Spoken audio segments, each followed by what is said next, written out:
Welcome. Today we'll explore how to lock your Facebook profile on your laptop or PC, ensuring your privacy is protected.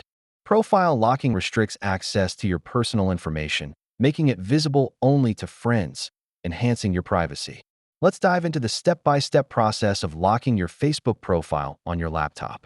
First, open Facebook and go to your settings by clicking the down arrow in the top right corner. Next, click on Privacy from the left-hand menu to manage your profile visibility.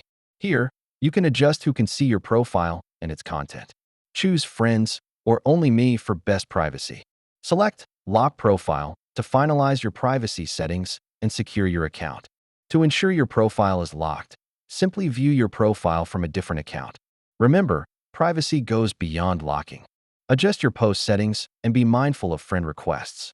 To sum up, locking your profile is a great step towards safeguarding your information. Stay safe online.